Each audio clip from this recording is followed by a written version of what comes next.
नमो भगवते वासुदेवाय। अतः सप्तमो अध्याय। भगवान के लीला अवतारों की कथा। ब्रह्मा जी कहते हैं, अनंत भगवान ने प्रलय के जल में डूबी हुई पृथ्वी का उद्धार करने के लिए समस्त यज्ञ में वराह शरीर ग्रहण किया था। आदि दैत्य हिरण्याक्ष जल के अंदर ही लड़ने के लिए उनके सामने आया। जैसे इंद्र ने अपने वज्र से पर्वतों के पंख काट डाले थे, वैसे ही वराह भगवान ने अपनी डाढ़ों से उसके टुकड़े टुकड़े कर दिए। फिर उन्हीं प्रभु ने रुचि नामक प्रजापति की पत्नी अपूति के गर्भ से सुयज्ञ के रूप में अवतार ग्रहण किया।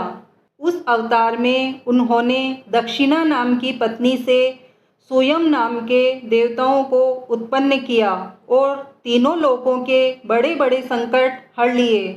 इसी से स्वयंभू मनु ने उन्हें श्री हरि के नाम से पुकारा।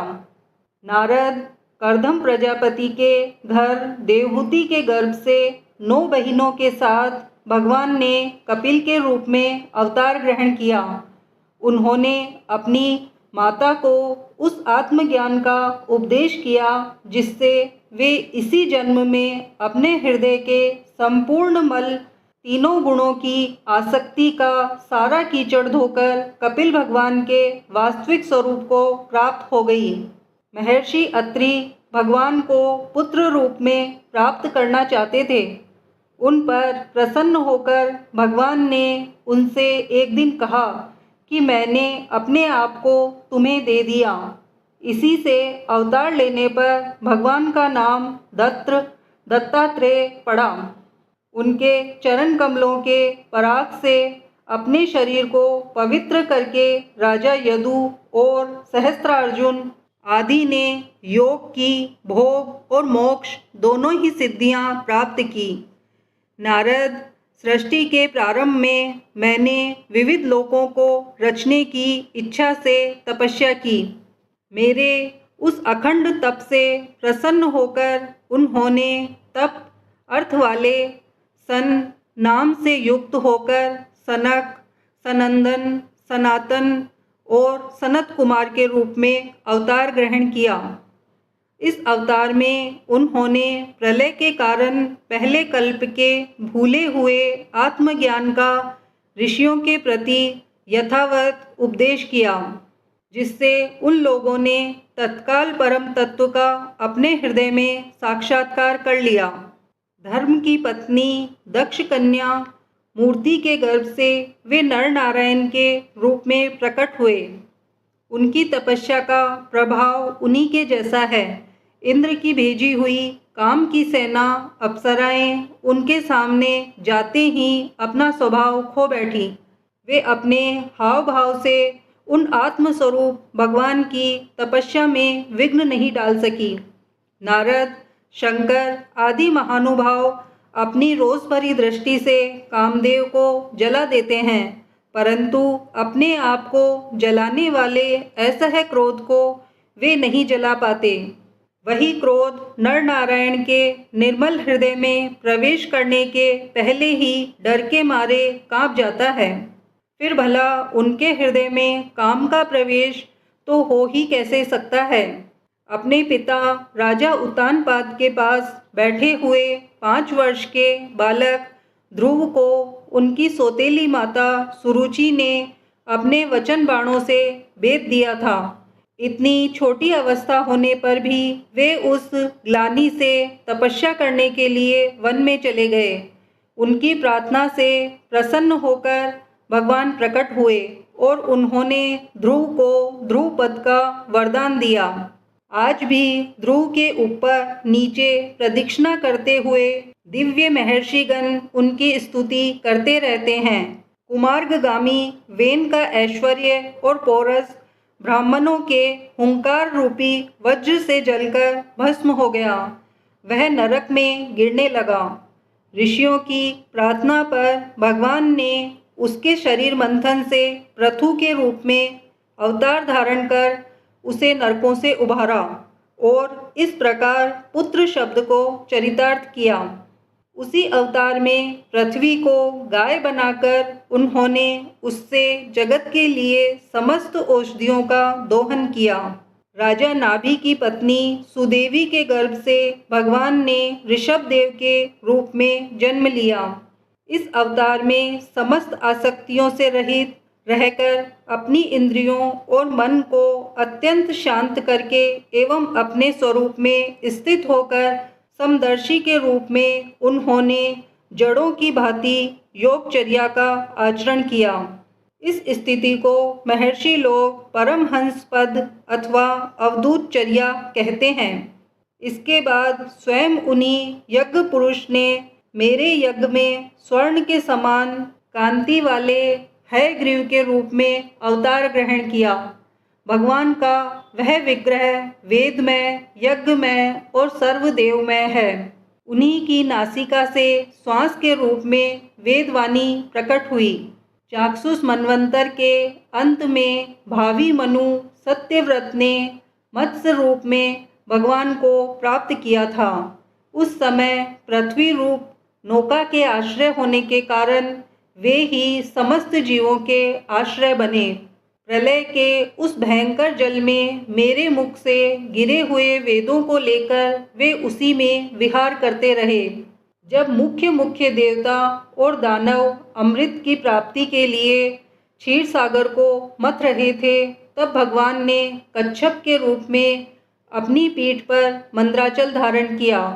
उस समय पर्वत के घूमने के कारण उसकी रगड़ से उनकी पीठ की खुजलाहट थोड़ी मिट गई, जिससे वे कुछ क्षणों तक सुख की नींद सो सके।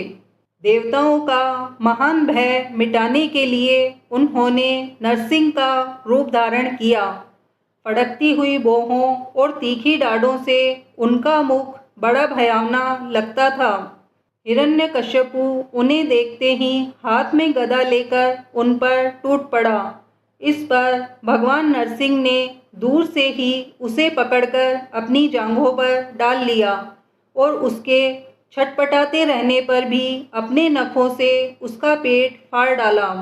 बड़े भारी सरोवर में महाबली ग्राह ने गजेंद्र का पैर पकड़ लिया। जब बहुत थककर वह घबरा गया, तब उसने अपनी सूंड में कमल लेकर भगवान को पुकारा। हे आदि पुरुष, हे समस्त लोकों के स्वामी, हे श्रवण मात्र से कल्याण करने वाले। उसकी पुकार सुनकर अनंत शक्ति भगवान चक्रपाणी गरुड़ की पीठ पर चढ़कर वहां आए और अपने चक्र से उन्होंने ग्राह का मस्तक उखाड़ डाला। इस प्रकार कृपा परवश भगवान ने अपने शरणागत गजेंद्र की सूंड पकड़कर उस विपत्ति से उसका उद्धार किया। भगवान वामन अदिति के पुत्रों में सबसे छोटे थे, परंतु गुणों की दृष्टि से वे सबसे बड़े थे, क्योंकि यज्ञ पुरुष भगवान ने इस अवतार में बलि के संकल्प छोड़ते ही संपूर्ण लोकों को अपने चरणों से ही नाप लिया था। वामन बनकर उन्होंने 3 पग पृथ्वी के बहाने बलि से सारी पृथ्वी ले तो ली, परंतु इसमें यह बात सिद्ध कर दी कि सन्मार्ग पर चलने वाले पुरुषों को याचना के सिवा और किसी उपाय से समर्थ पुरुष भी अपने स्थान से नहीं हटा सकते, ऐश्वर्य से च्युत नहीं कर सकते।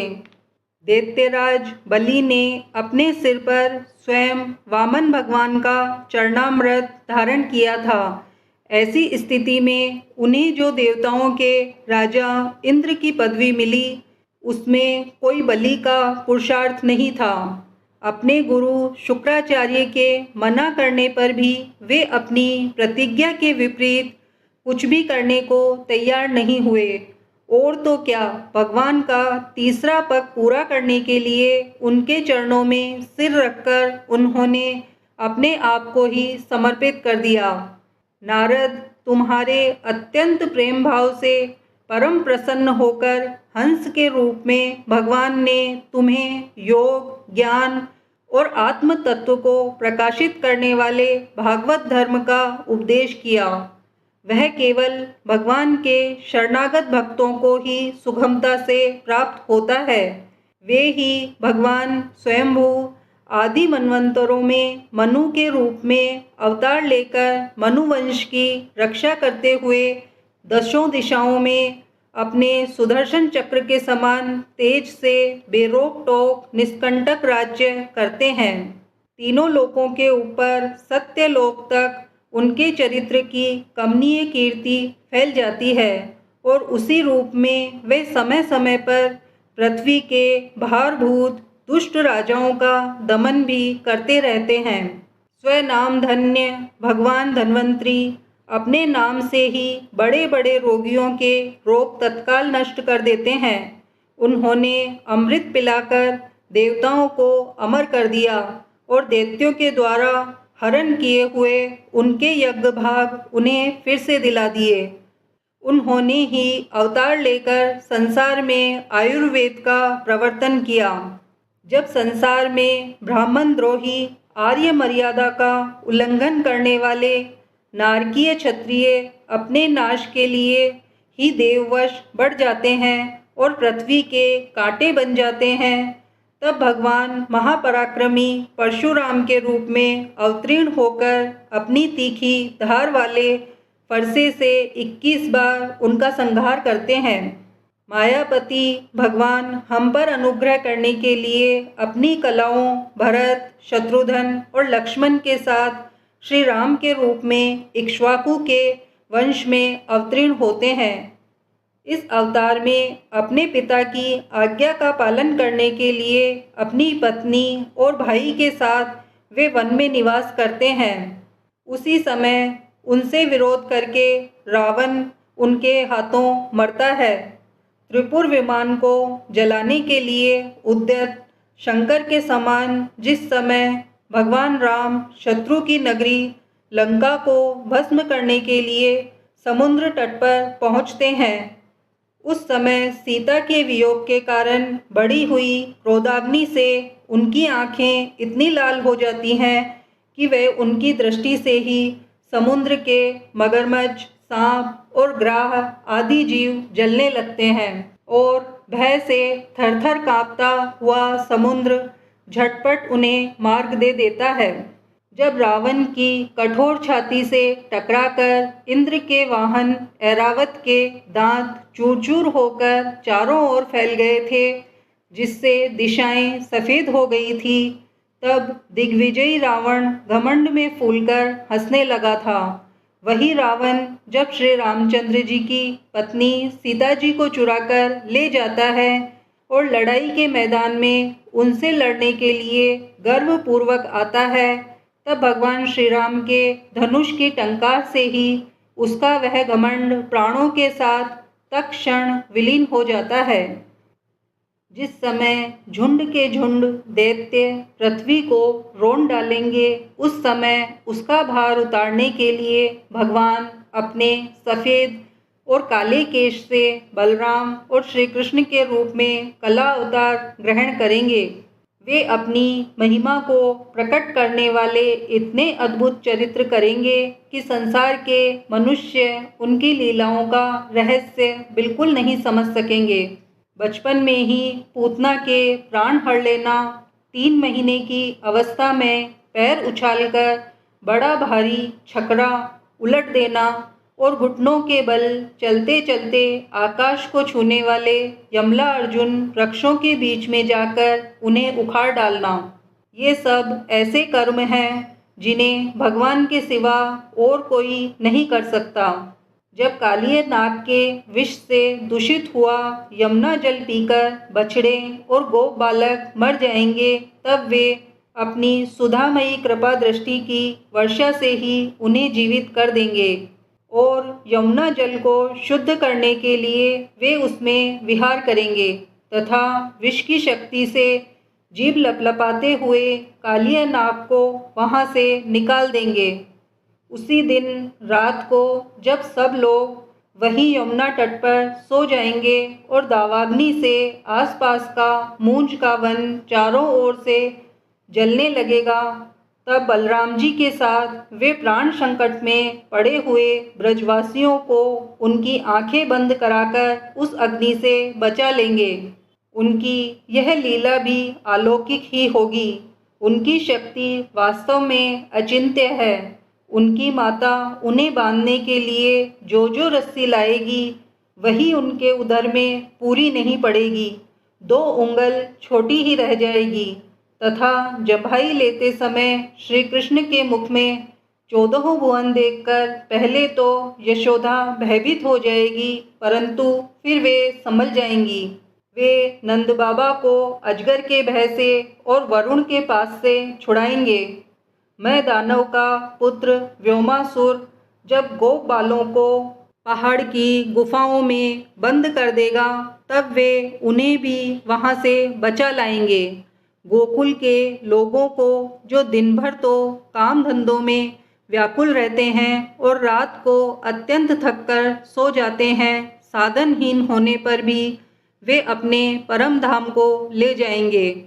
निष्पाप नारद जब श्री कृष्ण की सलाह से गोप लोग इंद्र का यज्ञ बंद कर देंगे, तब इंद्र ब्रजभूमि का नाश करने के लिए चारों ओर से मूसलाधार वर्षा करने लगेंगे।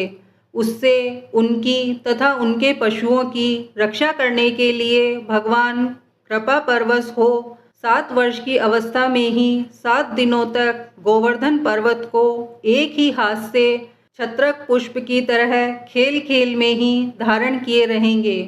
वृंदावन में विहार करते हुए रास करने की इच्छा से वे रात के समय जब चंद्रमा की उज्जवल चांदनी चारों ओर छिटक रही होगी, अपनी बांसुरी पर मधुर संगीत की लंबी तान छेड़ेंगे। उससे प्रेम विवश होकर आई हुई गोपियों को जब कुबेर का सेवक शंखचूड़ हरण करेगा, तब वे उसका सिर उतार लेंगे। और भी बहुत से प्रलंबासुर, धेनुकासुर, बकासुर, केसी, अरिष्ठासुर आदि दैत्य, चाणूर आदि पहलवान, कुवालयपीढ़ हाथी, कंस, कालयवन, भौमासुर, मिथ्या वासुदेव, शाल्व, द्विविद वानर, वल्कल, दंतवक्त्र, राजा नग्रजीत के 7 बैल, संभासुर, विदुरथ और रुक्मी आदि तथा कंबोज, मत्स्य, कुरु, केकय और संजय आदि देशों के राजा लोग एवं जो भी योद्धा धनुष धारण करके युद्ध के मैदान में सामने आएंगे, वे सब बलराम, भीमसेन और अर्जुन आदि नामों की आड़ में स्वयं भगवान के द्वारा मारे जाकर उन्हीं के धाम में चले जाएंगे।